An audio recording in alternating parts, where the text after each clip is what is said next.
यह कहानी एक ऐसी रात की है जहां मोहब्बत के नाम पर छिपी थी सबसे खतरनाक साजिश।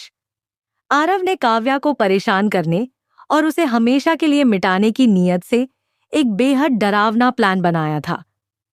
अक्सर लोग कहते हैं कि हर मुस्कान में सच्चाई नहीं होती, कभी कभी उसके पीछे छिपा होता है एक ऐसा अंधेरा जिसे पहचानने में देर हो जाए तो जिंदगी बदल सकती है। काव्या और आरव की शादी को कुछ समय ही हुआ था, लेकिन उस रात हवाओं में सुकून नहीं बल्कि बेचैनी थी। काव्या आईने के सामने खड़ी थी, हाथ में एक बहुत चमकीली और बोल्ड ड्रेस, जिसे पहनना उसके लिए बेहद असहज था। उसका दिल कह रहा था कि यह ठीक नहीं, लेकिन आरव की जबरदस्ती मुस्कान देखकर उसने खुद को समझाया कि शायद यह सिर्फ एक पार्टी है। शायद आज वो उसके करीब आना चाहता है। उसे क्या पता था कि यह रात उसकी जिंदगी का सबसे भयावह सपना बन जाएगी। पार्टी में रंग, रोशनी और म्यूजिक गूंज रहा था, पर जैसे ही काव्या अंदर दाखिल हुई, हर नजर उसी पर टिक गई। उन निगाहों में सम्मान नहीं, हवस और उपहास था। आरव के दोस्त हंस रहे थे, फुसफुसा रहे थे, जैसे किसी शिकार पर नजरें जमाई हों। काव्या ने घबराकर आरव की तरफ देखा, उम्मीद थी कि वो उसे बचाएगा, लेकिन आरव की आंखों में था एक ठंडा संतोष, जैसे वह काव्या को टूटते हुए देखना चाहता हो।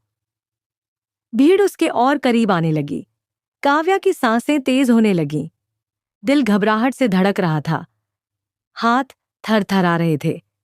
तभी आरव ने उसे एक ड्रिंक थमाई, मीठी आवाज में बोला, रिलैक्स, सब ठीक है।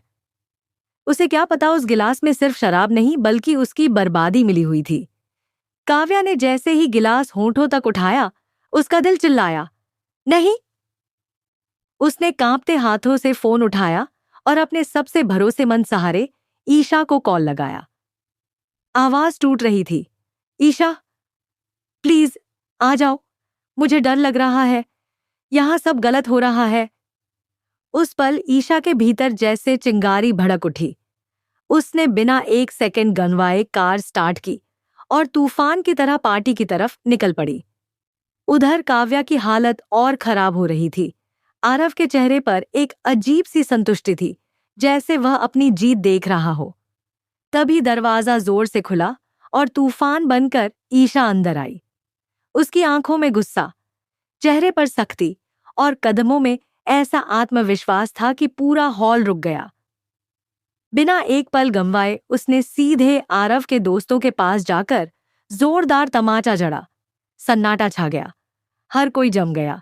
ईशा ने चीख कर कहा, आरव, तुम्हारी जिम्मेदारी थी काव्या का ख्याल रखना, लेकिन तुमने उसे अपमानित किया, उसे डराया, उसे तोड़ने की कोशिश की। यह प्यार नहीं, अपराध है।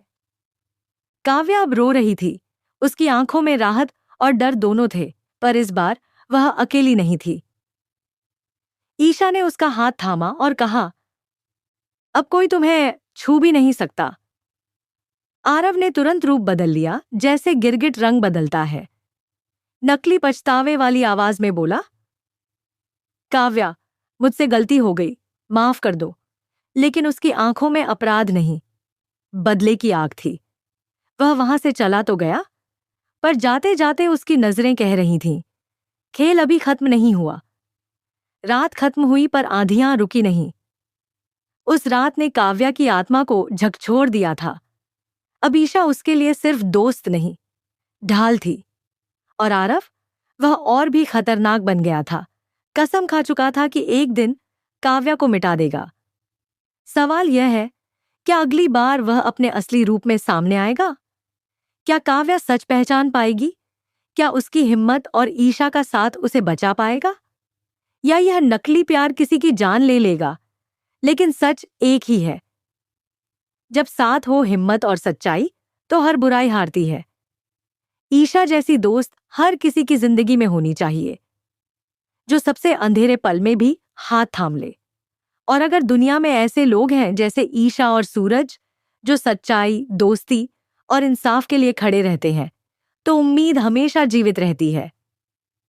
आज अगर आप भी महसूस करते हैं कि बहादुरी और दोस्ती ही सबसे बड़ी ताकत है, तो दिल कहता है, हम हैं काव्या के साथ, हम हैं ईशा और सूरज के साथ, और सच्चाई हमेशा जीतती है।